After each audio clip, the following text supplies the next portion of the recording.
इस पत्रकार परिषद में उपस्थित आप सभी पत्रकारों का मैं सतीश कोचरेकर सभी हिंदुत्ववादी संगठनों की ओर से हार्दिक स्वागत करता हूँ। पूर्णावतार भगवान श्री कृष्ण और मुंबई की ग्राम देवता श्री मुंबादेवी माता इनके चरणों में सर्वप्रथम वंदन करता हूँ।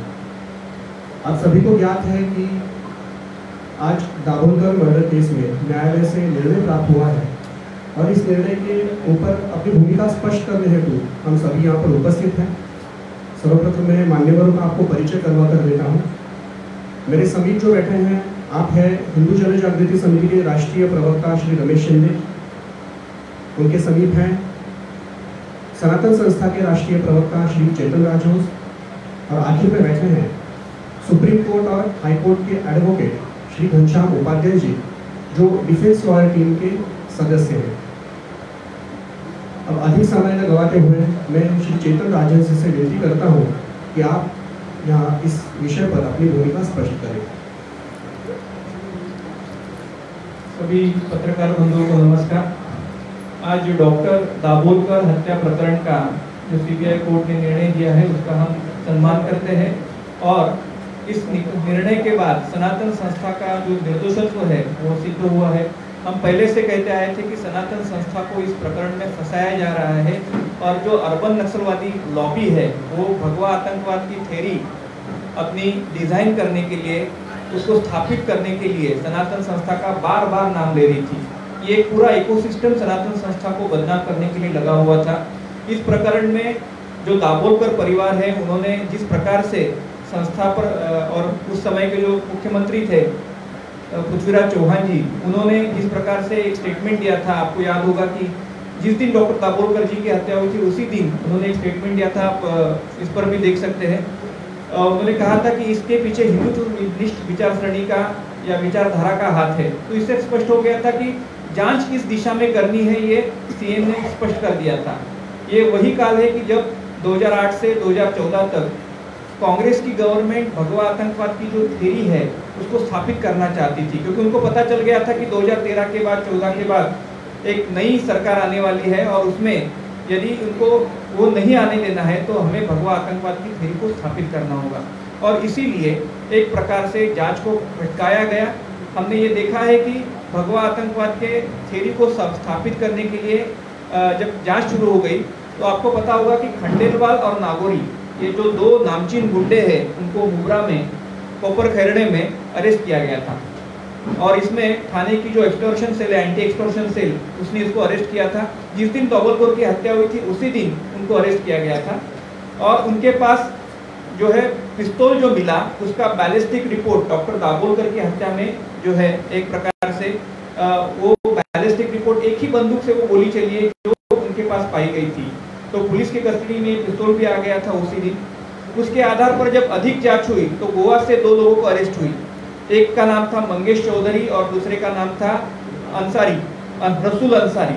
जब रसूल अंसारी को अरेस्ट हुई तो भगवा आतंकवाद की थ्योरी जो पृथ्वीराज चौहान ने बताई है वो एक प्रकार से ये होने लगी। तो फिर किसी भी कारण न देते हुए सीबीआई ने उनको क्लीन चिट दे दी और खंडेलवाल नागौरी को छोड़ दिया गया और फिर सनातन संस्था को फंसाने का जो प्रयास है वो शुरू हुआ। 2016 में सनातन संस्था के आश्रम में जो वैद्यकीय मेडिकल प्रैक्टिस करते हैं, सेवा देते हैं, ऐसे डॉक्टर वीरेंद्र सिंह तावड़े को अरेस्ट किया गया। उनको 8 वर्ष तक इस प्रकरण में आरोपी के रूप में कारावास में रखा गया। 1600 साधक परिवारों की जांच की गई, सनातन के आश्रमों पे रेड लगाई गई, हमारे आर्थिक जो ये थे उनकी जांच हुई, अकाउंट्स की जांच हुई। तो एक प्रकार से सनातन संस्था को पूरा फंसाने का प्लान सीबीआई और उस समय की जो कम्युनिस्ट इकोसिस्टम थी इन्होंने एक साथ किया। मैं बताना चाहूँगा कि इसमें दाभोलकर परिवार को मैं ज़्यादा इसमें कारण ये करता हूँ क्योंकि उन्होंने इस प्रकरण में 2016 में जब डॉक्टर तावड़े को अरेस्ट हुई थी उस समय उन्होंने इनको मास्टरमाइंड के रूप में दिखाया और सनातन संस्था के जो दो उस समय के ये थे, सारंग अकोलकर और विक्रम भावे, इनके विषय में विनय पवार और सारंग अकोलकर, क्षमा करिए, विनय पवार और सारंग अकोलकर, इन दोनों को जो है इस प्रकरण में यही मारेकरी है, यही शूटर इस प्रकार से प्रचार किया। अंधश्रद्धा निर्मूलन समिति के कार्यकर्ताओं ने जगह जगह जाकर इनके पोस्टर्स लगाए कि ये सनातन संस्था के 2 लोग हैं और इन्होंने जो है हत्या की है। एक प्रकार से हमारी संस्था की प्रतिमा को मलिन किया गया। और बाद में 2018 के बाद सीबीआई ने पुनः अपना चार्जशीट बदला और सचिन अंदुरे और शरद कलस्कर को उन्होंने शूटर समझाया। तो ये पूरा बोगस केस था। 3 बार इस प्रकरण में अरेस्ट हुई है।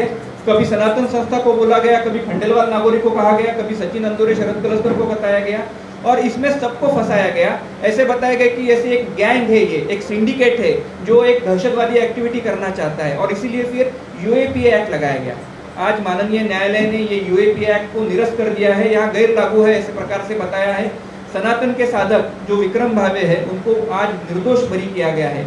उनको 2 वर्ष में अकारण किसी भी कारण न देते हुए, कोई भी प्रूफ न देते हुए कारावास में रखा गया था।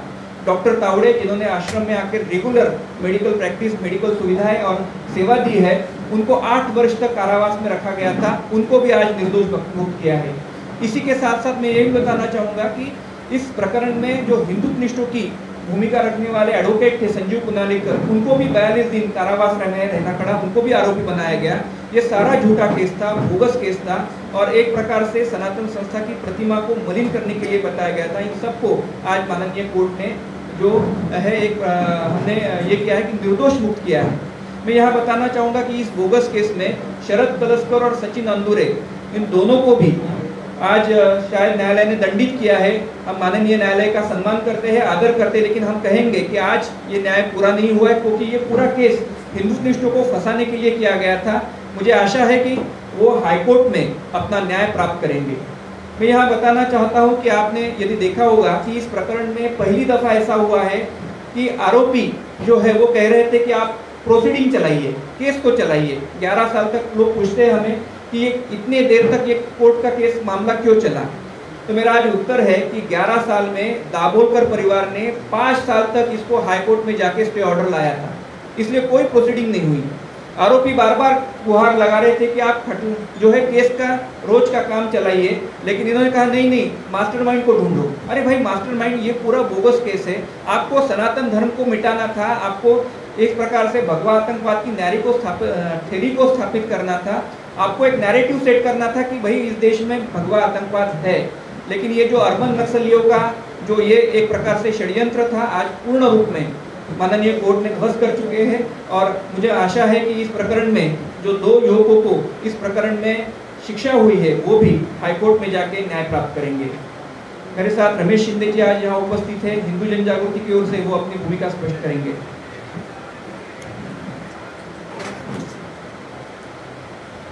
इस प्रकरण में जैसे सनातन संस्था का नाम था, वैसे ही हिंदू जन जागृति समिति के डॉक्टर वीरेंद्र सिंह तावड़े, जो उस समय से पहले महाराष्ट्र स्तर का कार्य देखते थे और जिनका अंधश्रद्धा निर्मूलन कानून का विरोध करने में और उस कानून के कई सारे प्रावधान कम करने के दृष्टिकोण से उनका प्रयास था।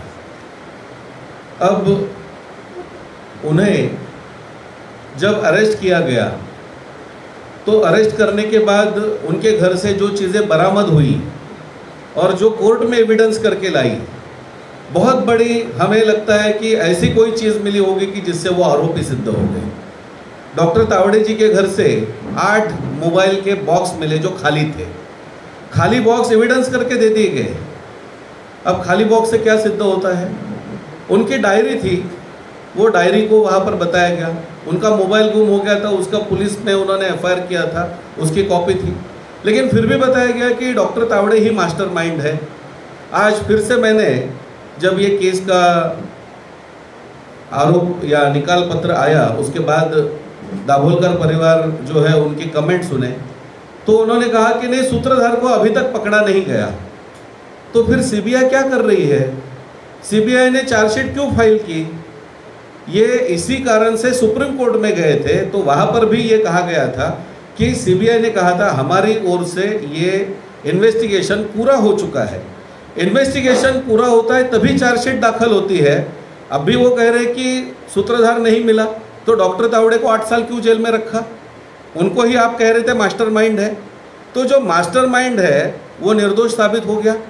तो ये जो चीज़ें हैं कि किस प्रकार से इसके अंदर ये सारी चीज़ों को पूरा मिलाने का प्रयास किया गया और किस प्रकार से ये सारी प्रताड़नाएं हुई, इसका सबसे बड़ा मुख्य कारण ये था कि डॉक्टर तावड़े जी को, जो उनके अगेंस्ट आई विटनेस था, वो आई विटनेस कौन था? उसका नाम था संजय साडविलकर, जो कोल्हापुर में रहता था। संजय साडविलकर ये कोल्हापुर के महालक्ष्मी मंदिर में चांदी का घोटाला हुआ, जिसका इन्वेस्टिगेशन वहाँ के जिलाधिकारी तथा वहाँ के जांच एजेंसी ने किया, जिसके अंदर करीब करीब 600 किलो चांदी का वहाँ पर गबन हुआ था, घोटाला हुआ था। उस केस में जो आरोपी था, उस केस में आरोपी संजय साडविलकर था। ये घटना 2015 में होती है और 2016 में संजय साडविलकर ये डॉक्टर तावड़े जी के विरुद्ध आकर के आई विटनेस बन जाता है। यानी 15 में हमारी केस में वो आरोपी है और 16 में वो आई विटनेस है सीबीआई का। ये क्या चीज़ है? तो इन चीज़ों को हमको समझना चाहिए इसके अंदर। अब तीसरी बात इसके अंदर आती है कि बार बार, जैसे अभी कहा गया कि बार बार जैसे सप्लीमेंट्री चार्जशीट, तो सप्लीमेंट्री चार्जशीट में नए नए आरोपी आ गए। उसके अंदर संजीव पुनालेकर जी को जो अरेस्ट किया गया, उसके अंदर कहा गया कि उन्होंने वेपन डिस्ट्रॉय करने का आदेश दिया था और आज ये सिद्ध हो चुका।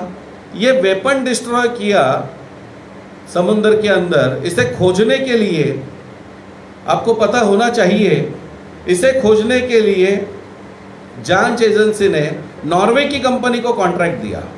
3 महीने समुद्र में खोजबीन की और उसके बाद में 3 महीने के बाद उनको एयरगन मिला और ये एयरगन में 18 mm की पिस्तौल की जो गोली है वो कभी बैठ नहीं सकती। एयरगन का काम अलग होता है।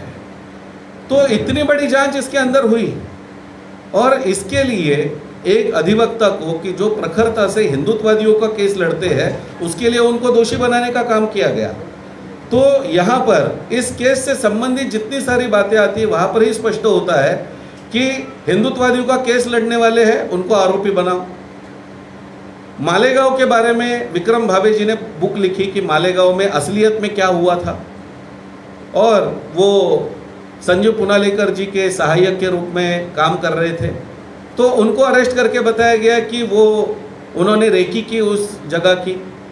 अब रेकी की तो उनके मोबाइल का लोकेशन वहाँ पर होना चाहिए, उसका कोई सीडीआर रिपोर्ट किसी चार्जशीट में नहीं लगाया गया।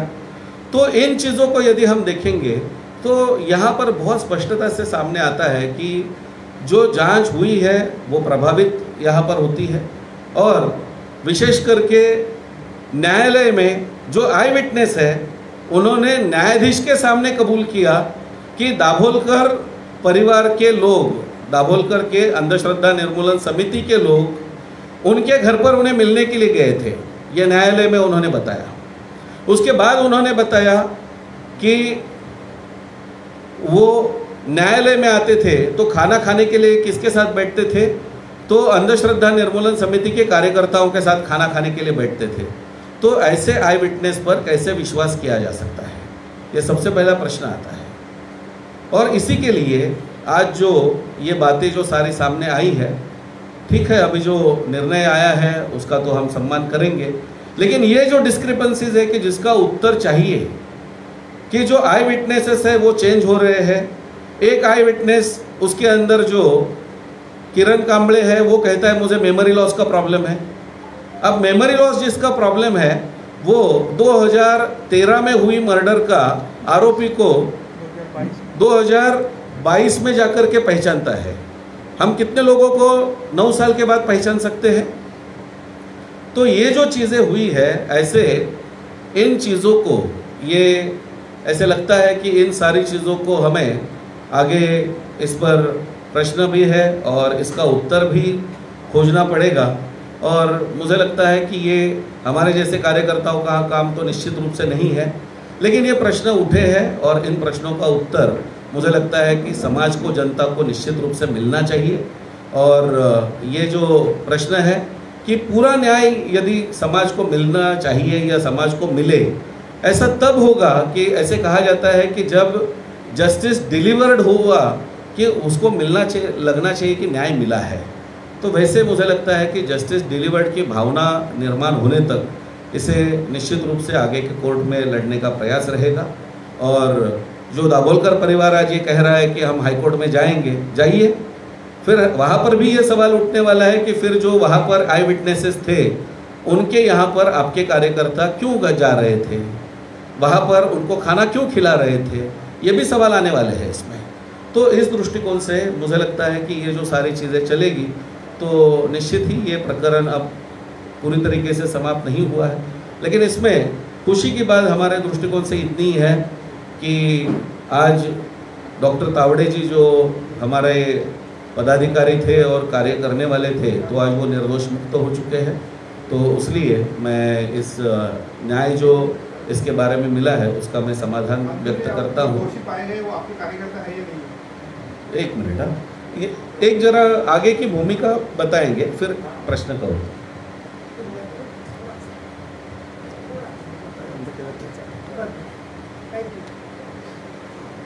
देखिए, ये जो केस है, इसका जो फैसला आया है, इस बात का एक मतलब आज एक बात सामने आके सिद्ध हो गई है कि किस तरह से हिंदू विरोधी ताकतें तत्व किस तरह से हिंदूवादी संस्थाओं का और हिंदूवादी संस्थाओं से जुड़े लोगों को किस तरह से किस तरह से मतलब किस हद तक जा करके उनको मतलब तंग किया जा सकता है, फंसाया जा सकता है। देखिए, इस केस में मैं वकील रह चुका हूँ। हमने जो है कि पुणे कोर्ट में संजू पुनालेकर और विक्रम भावे के बेल के लिए भी हम लड़े थे। एक केस मेरे ख्याल से हिंदुस्तान का पहला ऐसा केस होगा जहाँ पे कि हाई कोर्ट ने चार्जशीट फाइल होने के बाद भी करीब 8 साल तक इसका मॉनिटर इन्वेस्टिगेशन हाई कोर्ट ने किया। अभी जस्ट 5-6 महीने पहले हमने हाई कोर्ट में पिटीशन डिसमिस करवाया था, क्योंकि लॉ ऐसा है कि एक बार चार्जशीट फाइल हो गया तो कोई हाई कोर्ट किसी मैटर में इन्वेस्टिगेशन मॉनिटर नहीं कर सकती। लेकिन एक इकलौता केस ऐसा मेरे हिंदुस्तान में निकल रहा होगा जिसमें चार्जशीट क्या सप्लीमेंट्री चार्जशीट वापस 3 बार चार्जशीट इसमें फाइल हुआ है, फिर भी हाई कोर्ट इसको मॉनिटर कर रही थी क्योंकि हाई कोर्ट को मिसगाइड किया जा रहा था। क्या बोल के कि इसमें जो मेन सूत्रधार जो मास्टरमाइंड है जो उसको भी नहीं पकड़ा गया, सीबीआई नहीं पकड़ी, जबकि सीबीआई बार बार बोल रही थी हमारा इन्वेस्टिगेशन कंप्लीट हो गया है। लेकिन जो दाभोलकर फैमिली थी वो किसी न किसी प्रकार से कोर्ट को मिसगाइड करके 8 साल तक इन्वेस्टिगेशन का मॉनिटर किया गया था। फिर हमने 4-5 महीने पहले प्रेजेंट को डिसमिस करवाया था। देखिए, इस केस में जो थ्योरी थी प्रोसिक्यूशन की 3 तरह के थे और तीनों अपने आप में कंट्राडिक्टरी थे। तो देखने को जाए इसमें कोई केस ही नहीं बनता था, फिर भी इस केस को लिंगर करके इतने सालों तक चलाया गया और अल्टीमेटली इसमें हमारे जो 3 लोग आरोपी थे, संजू पुनालेकर जी और अपना वीरेंद्र तावड़े जी और विक्रम भावे। तावड़े जी को इसमें मास्टरमाइंड बताया गया, विक्रम भावे और संजू पुनालेकर जी को इसमें मतलब कि बाद में अरेस्ट किया गया था। और हमने जब केस को चलाया तो केस को हमने कोर्ट को बेल के टाइम बताया, भाई देखिए इनकी कौन सी थ्योरी किसमें विश्वास किया जाए। अगर इनका खुद का सेल्फ अगर डिस्ट्रक्टेड सेल्फ इन्होंने कुछ डिस्कस कर दिया, केस को खत्म कर दिया, इनके केस में कोई थ्योरी में कोई जमी नहीं है, 3 तरह का आपकी कहानी कैसे हो सकती है। खैर कोई बात नहीं, आज कोर्ट ने अल्टीमेटली फैसला दिया, हमारे 3 लोगों को बरी किया है और बाकी जो लोगों को बरी नहीं किया है, विक्रम अपना क्या नाम है सचिन अंजुरे और शरद कालेस्कर को, उनके खिलाफ हम उस फैसले के खिलाफ हम हाई कोर्ट में जाएंगे और हमको पूरा भरोसा है कि हाई कोर्ट में हमको न्याय मिलेगा। और हमारा तो ऐसा मानना है कि इस केस में हम अपने लोगों को और ख़ास में संजू पुनालेकर जी को मैं एडवाइस देने वाला हूं कि एक इतने कर्तव्यनिष्ठ वकील थे वो और उनका कोई रोल इसमें नहीं था, फिर उनको अरेस्ट किया गया था इतने सालों के बाद और झूठी कहानी बनाकर। उनके लिए कहानी क्या बनाई गई थी कि विक्रम भावे उनके पास आए थे, उन्होंने उनको बताया कि मैंने ऐसा ऐसा किया है, तो उन्होंने बोला कि देखो तुम वेपन को डिस्ट्रॉय कर दो, उन्होंने भिजवा दिया वेपन। एक कहानी बताया गया।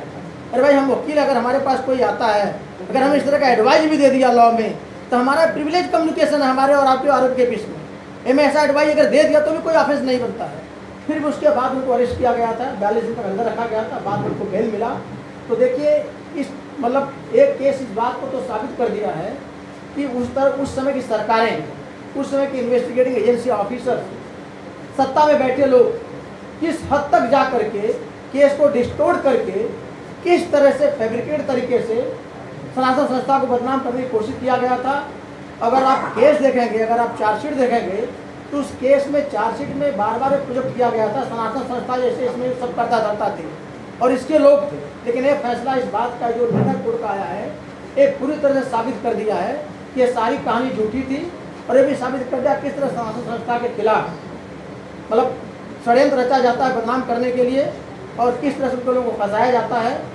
खैर आज जो फैसला है उसका हम स्वागत करते हैं, लेकिन ये पूरे फैसले से हम पूरी तरह से संतुष्ट नहीं है और हमको अधिकार है और इस फैसले के अगेंस्ट में जिनको कन्विक्शन हुआ दो लोगों देखिए, अगर मास्टरमाइंड जो था, अगर वीरेंद्र तावड़े अगर एक्विटल उनको मिल गया on same set of law is very clear, अगर सेम सेट ऑफ एविडेंस के ऊपर अगर मेन आरोपी को अगर आपने एक्विटल दे दिया, हम अपना लीगल बातें कर रहे हैं, तो जो वो कॉन्स्पिरेटर थे उनको तो उस बेसिस ऑफ कन्विक्शन कर ही नहीं सकते, कोर्ट कर ही नहीं सकते, लेकिन कोर्ट का अपना फैसला है, कोर्ट की अपना निर्णय है, उसको हम उसके अगेंस्ट में हम इसमें कुछ नहीं बोल सकते। हाँ हमको अधिकार है जाके अपील करने का, हम अपील करेंगे और हमको पूरा भरोसा है कि अपील में फैसला हमारे पक्ष में आना चाहिए और आएगा, इतना हमको पूरा न्यायालय पर विश्वास है।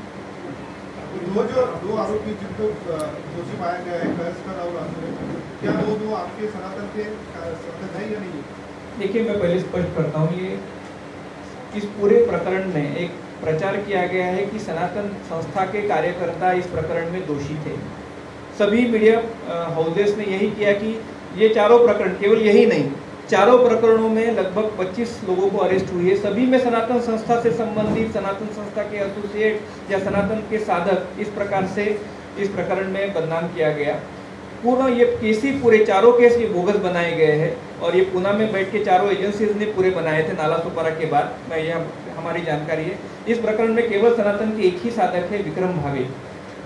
मैं जो बता रहा हूँ वो ध्यान से सुनिए। इस दाभोलकर प्रेट में पूर्ण रूप में सनातन के एकमेव पूर्णकालीन साधक थे विक्रम भावे, और बाकी जो है इन सबको फैब्रिकेट किया गया है और बताया गया है कि ये सब है, ये सारे हिंदुत्वनिष्ठ है, हिंदुत्व का काम करते हैं, लेकिन सनातन धर्म को बदनाम करना है तो सनातन संस्था का पहले नाम लो। यानी अर्बन नक्सलाइट की जो थ्योरी है सनातन धर्म को नष्ट करने की, वो इससे आगे आती है और इसीलिए बार बार ये लिखा गया कि सनातन संस्था के 5 लोग, सनातन संस्था के 5 लोग।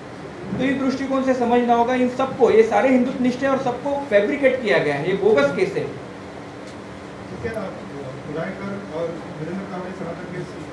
नहीं है, वीरेंद्र तावड़े जो है वो ये हिंदू जन जागृति समिति के कार्यकर्ता है।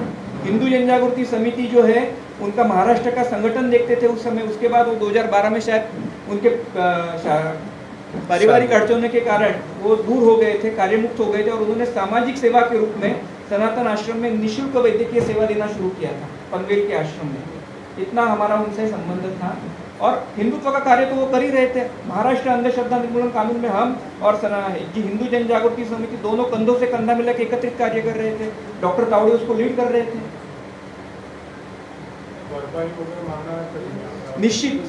निश्चित आम्ही याची भरपाई मागणार आहोत, कारण या प्रकरणात एक सगळ्यात महत्त्वाची गोष्ट अशी घडली आहे की हमीद दाभोळकरनी एक ह्याच्यामध्ये जबानी दिली होती या प्रकरणात। पहिल्याच दिवशी डॉक्टर दाभोळकरांची हत्या झाल्यानंतर जेव्हा पुणे पोलिसांनी त्यांची जबानी घेतली की सनातन संस्था या हत्येच्या मागे, सनातन संस्थेकडनं डॉक्टर दाभोळकरांना तुमचा दुसरा गांधी करू अशा प्रकारच्या धमक्या दिल्या होत्या आणि कोर्टामध्ये जेव्हा यांना पुरावे मागितले तेव्हा मला माहित नाही कुठून ऐकलो तो मला आठवत नाही आणि नंतर पुरावे द्या असं सांगितल्यानंतर माझ्याकडे असतील तर मी देईन अशा प्रकारची पळकुटी भाषा यांनी केली। यांनी फक्त मीडिया ट्रायल केली, आलं लक्षात का? आणि त्याच्यामुळे त्यांनी जे स्टेटमेंट दिलेले त्या सगळ्यांनी आम्ही ड्राफ्ट कोर्टाच्या रेकॉर्डवर आणले आणि आम्ही नुकसान भरपाईसाठी या निकालानंतर या निकालाच्या न्यायाची परतच आम्हाला हवी होती।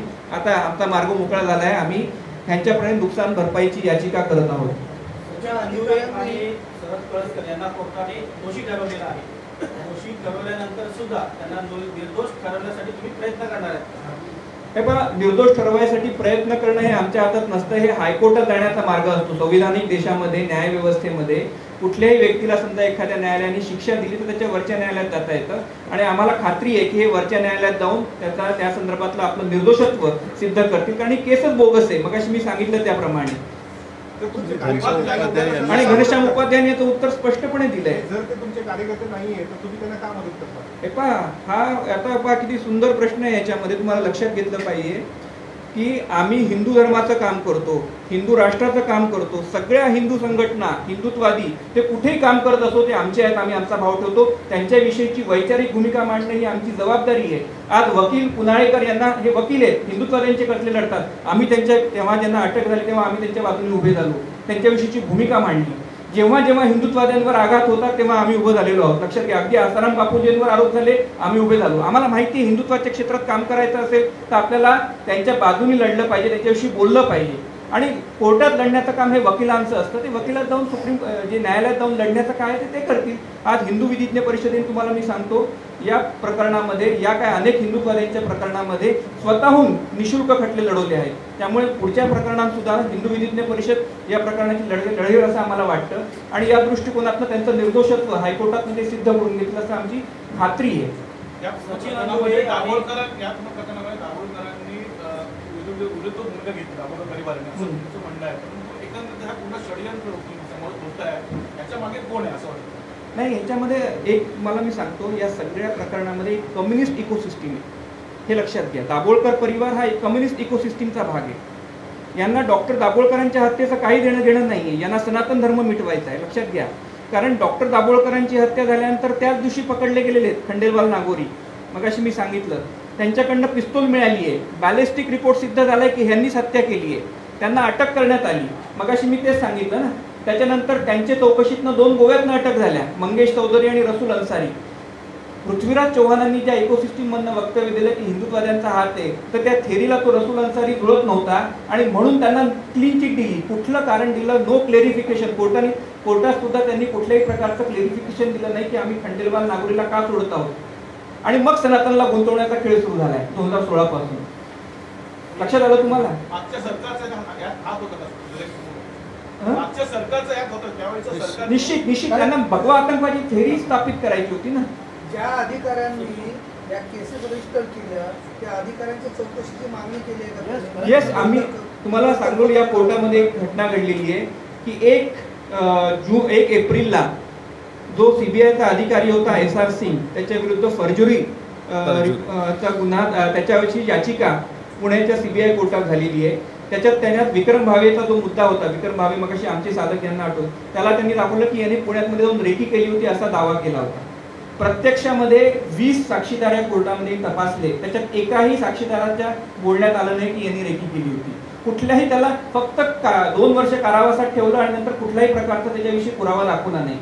खोट्या गुन्ह्यामध्ये अडकवलं होतं विक्रम भावेला. का तर सनातनचा कुठे सहभाग दिसत नाही, मी गुंतवा त्याला. आणि अशा प्रकारे म्हणून फर्जुरीचा गुन्हा याचिका आम्ही केलेली आहे कोर्टात. आणि त्याचा आज न्यायालयात म्हणजे निकाल लागण्यापूर्वी आता ह्याचा हायकोर्टात त्याला जाऊन त्या SR सिंगला शिक्षा व्हावी यासाठी आमचा प्रयत्न असणार आहे. सचिन अंदुरे आणि शरद कळसकर यांच्या विरोधामध्ये सबळ पुरावा जो आहे तो कोर्टामध्ये मांडण्यात आलेला आहे, म्हणून त्यांना दोषी जे आहे ते ठरवले कोर्टाने. मग असं असताना देखील दोषी ठरलेल्या आरोपींना वाचवण्याचा प्रयत्न तुम्ही करणार आहे? अहो, तुम्हाला मी काय सांगितलं मग, अशी उत्तर काय दिलं? दोषी असलेल्या व्यक्तींना तुम्ही वाचवणार आहात का? आम्ही वाचू शकतो का? आमची क्षमता आहे का? मला सांगा. लीगल टीम जी असते ना कुठल्याही केसमध्ये, जी लढत असते त्या व्यक्तीच्या बाजूनी, त्यांचे डिफेन्स लॉयर असतात, ते कोर्टात लढत असतात. एक आध्यात्मिक संस्था कुठे लढणार मला सांगा? मी तेच सांगतो, आमच्याही विक्रम भावेला अटक झाल्यानंतर सुद्धा आमची लीगल टीम लढली नाही, हे पहिले मी तुम्हाला स्पष्ट करतो. विक्रम भावेला सुद्धा, सनातनचा साधक आहे ना विक्रम भावे, त्याच्या सुद्धासाठी आम्ही लढलो नाही. हिंदू विधिज्ञ परिषद नावाचं एक वकिलांचं संघटन स्वतः लढतंय हे खटला, आणि हिंदुत्ववाद्यांसाठी लढतंय, हे लक्षात ठेवा. कुठलीही आध्यात्मिक संस्था कोणासाठी खटला लढू शकत नाही. काही लीगल टर्म एड करण्याचं काहीतरी काम असतं ना कोणाला, तर असंही कोणाला देता येत नाही. हा टेक्निकल मुद्दा आहे, लक्षात ठेवा. अहो, इथे आहेत ना, अहो बसलेले आहेत ना वकील लीगल टीमचे, हे उत्तर देतील. सांगितलं ना त्यांनी. तुमचा ना थोडासा अभ्यास करूया तुम्ही.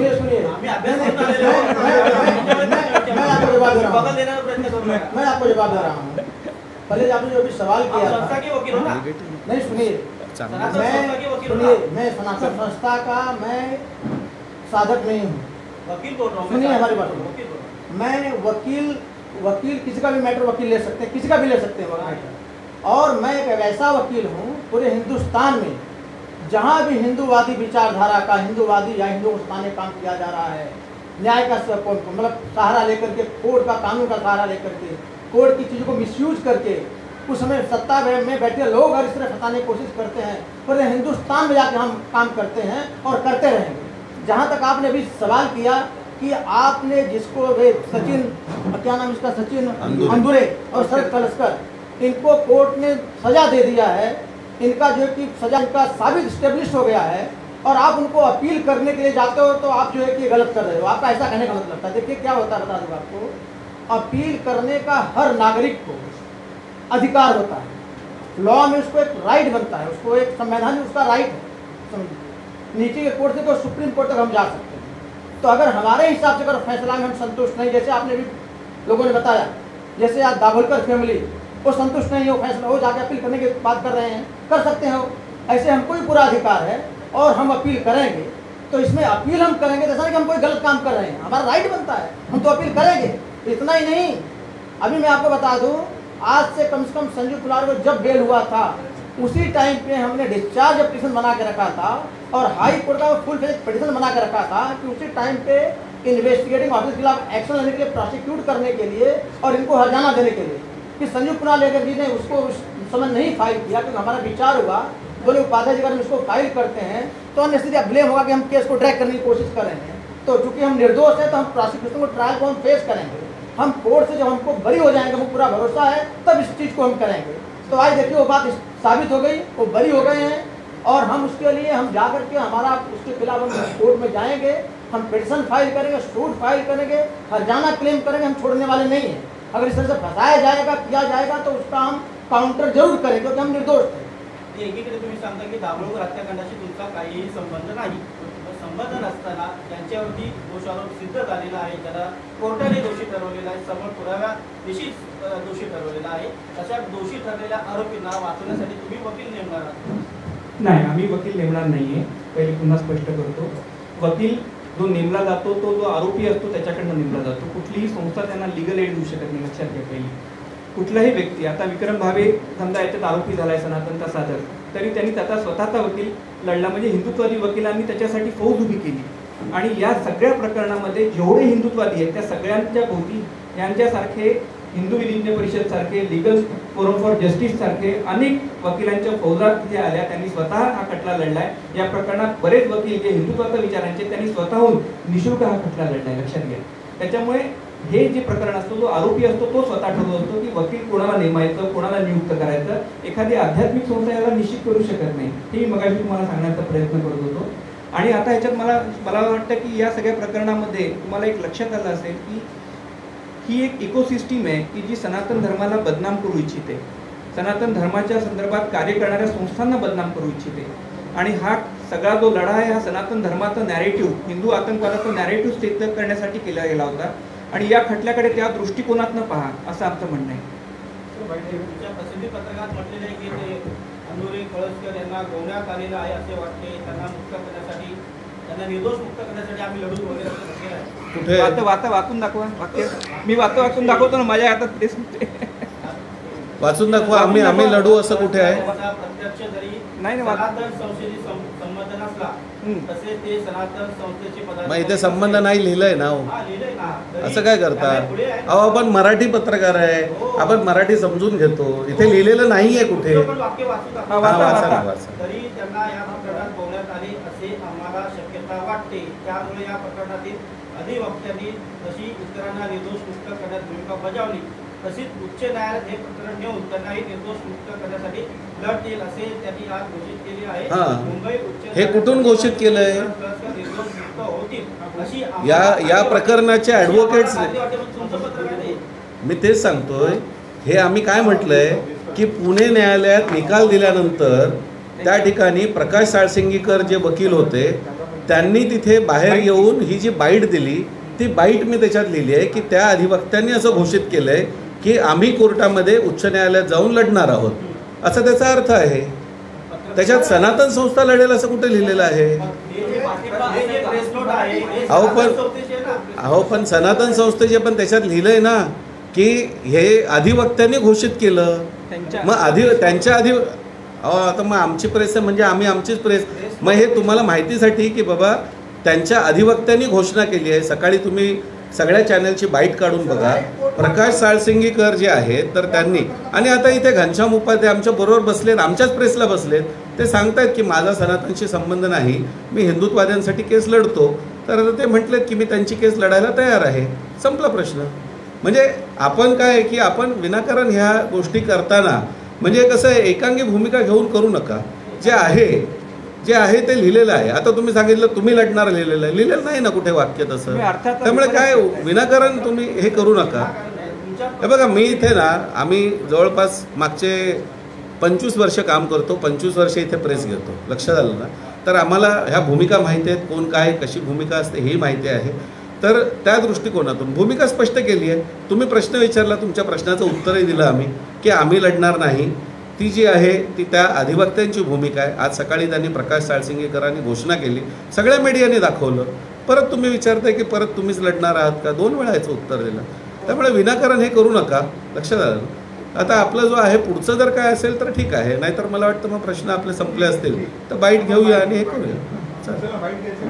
आपण सगळेजण आलात त्याबद्दल धन्यवाद.